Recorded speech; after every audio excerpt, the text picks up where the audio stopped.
എന്താ എന്താടാ? Sir, ആദിത്യനെ arrest ചെയ്യാൻ വേണ്ടി വന്നതാ. അറസ്റ്റോ? എന്തിന്? ഷാനു സബാൻ കൊലക്കേസിൽ ചോദ്യം ചെയ്യാനാ സർ. അല്ല, അതിന് ആ കേസിന്റെ അന്വേഷണ ചുമതല എനിക്കല്ലേ? സോറി സർ, അതെനിക്കറിയാം. പക്ഷേ ഇത് IG-യുടെ സ്പെഷ്യൽ ഓർഡറാ.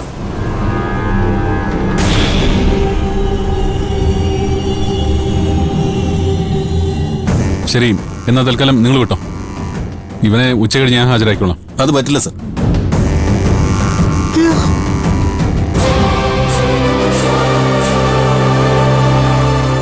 പറ്റില്ലെന്ന് പറഞ്ഞ എങ്ങനെയാ? അവന്റെ കല്യാണം ഇന്ന്. അത് കഴിഞ്ഞിട്ട് നമുക്ക് എന്താന്ന് വെച്ചാൽ നോക്കാം. അമ്മ പറഞ്ഞില്ലേ, മന്ത്രി മൊയ്തു സാർ നേരിട്ട് ഇടപെട്ട കേസാ. ഞങ്ങൾക്ക് ഇയാളെ കൊണ്ടുപോയേ പറ്റൂ.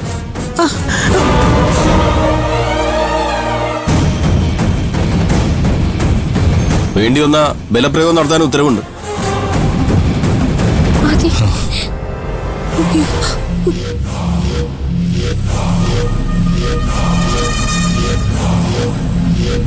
സാറേ, പറയട്ടെ, എന്താ ഈ കാണിക്കുന്നേ? ദത്ത താനിതൊന്നും കാണുന്നില്ലേ?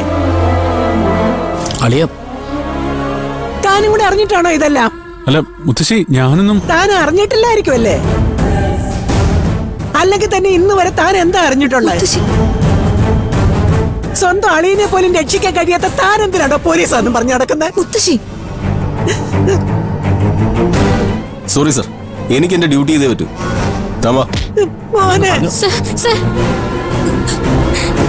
സർ പ്ലീസ്, ആദ്യം കൊണ്ടുവരുത്. ഈ കേസ് കെട്ടിച്ചമച്ചതാണ്. ഇതൊന്നും കുട്ടി എന്നോട് പറഞ്ഞിട്ട് കാര്യമില്ല. പറയാനുള്ളതൊക്കെ കോടതിയിൽ ഒന്ന് പറഞ്ഞാൽ മതി. സർ,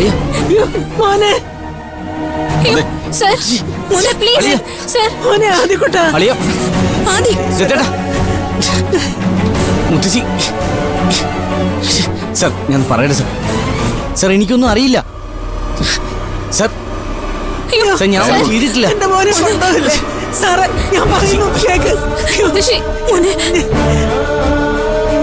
മോനെ ആദി. സർ, മുത്തശ്ശി, അമ്മച്ചേച്ചി,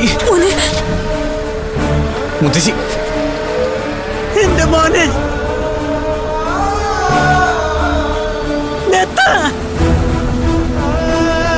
ആരും വിഷമിക്കണ്ട, അവനെ ഞാൻ കൊണ്ടുവരും.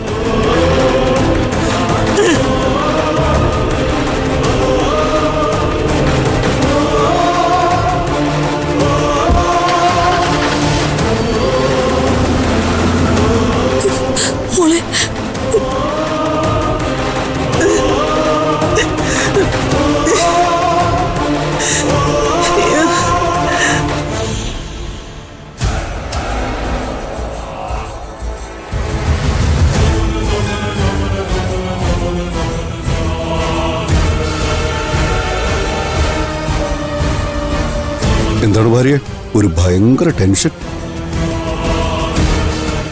അല്ല, ഇനി മുഹൂർത്തത്തിന് പെണ്ണും ചെറുക്കനും വരാതിരിക്കുവോ?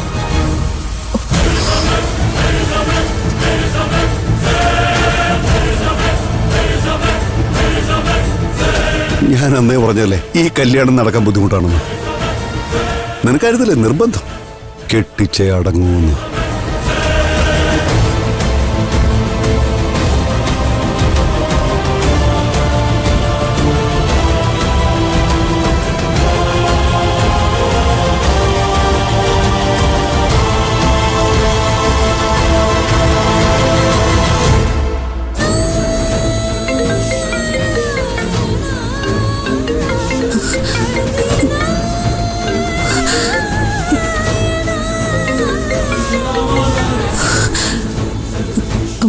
Hello aunty.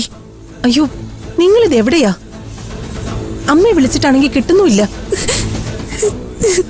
ആന്റി, എന്താ? ഇവിടെ ചെറിയ പ്രശ്നമുണ്ട്. എന്ത് പ്രശ്നം?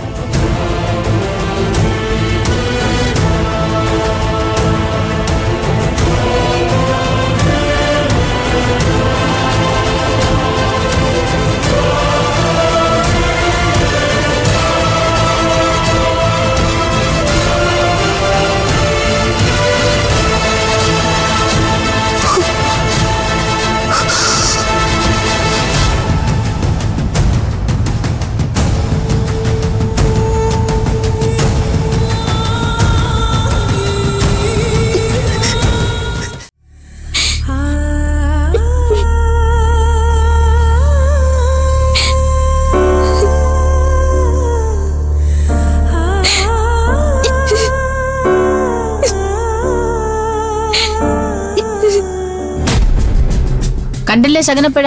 ആ ജോത്സ്യര് പറഞ്ഞത് അച്ചട്ട. എന്താ ചേട്ട്? ആരോ എന്തോ അന്ധവിശ്വാസം പറഞ്ഞു വെച്ച് അതൊക്കെ കണ്ണടച്ചങ്ങ് വിശ്വസിക്കണോ? ആരോ എന്തോ പറഞ്ഞതൊന്നും അല്ലല്ലോ. മുത്തശ്ശി തന്നെ കാശ് കൊടുത്ത് വിളിച്ചുകൊണ്ടുവന്ന് ജോത്സ്യരല്ലേ പറഞ്ഞത്. കാശ് കൊടുത്തു പറഞ്ഞ് അയാള് പറയുന്നതല്ല സത്യമാകണമെന്ന് നിർബന്ധമുണ്ടോ? നിർബന്ധമില്ലെങ്കിൽ പിന്നെ എന്തിനാ അയാളെ വിളിച്ചു വരുത്തിയത്? നിന്നോട് ഇവിടെ ആരും അഭിപ്രായം ചോദിച്ചില്ല. ഉത്തരം മുട്ടുമ്പോൾ ഉള്ള മുത്തശ്ശിയുടെ പ്രകടനം ഉണ്ടല്ലോ, അത് ഈ കാര്യത്തിൽ വേണ്ട.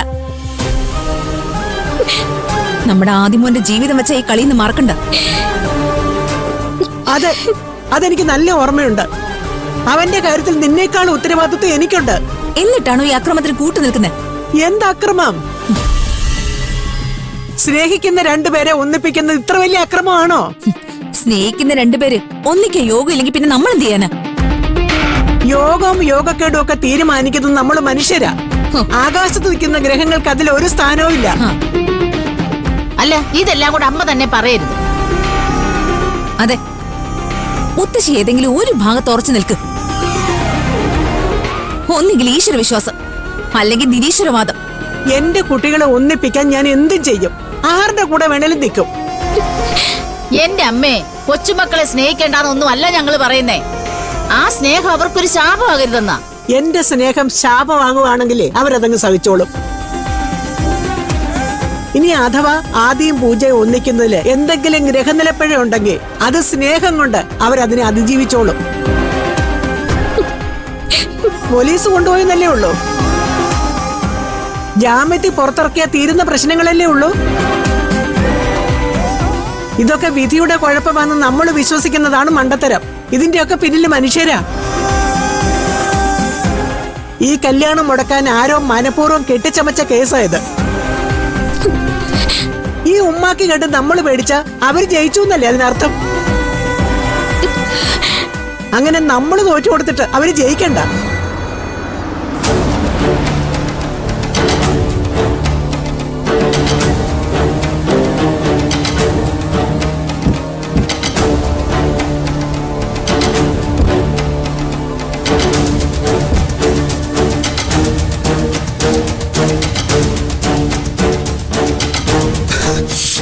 ഞങ്ങൾ വിവരം അറിഞ്ഞു വന്നാ ഇന്നലെ എന്റെ മൂക്കി ഗതി വന്നല്ലോ.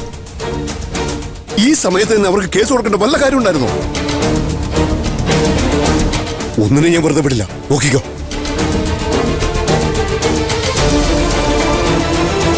എവിടെ എവിടെ എന്റെ മോൾ? വിളിക്ക.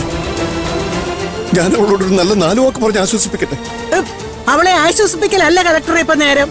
എങ്ങനെയെങ്കിലും മുഹൂർത്തം തെറ്റാതെ ഈ കല്യാണം നടത്താനുള്ള വഴി ആലോചിക്കണം. എന്തു വഴി?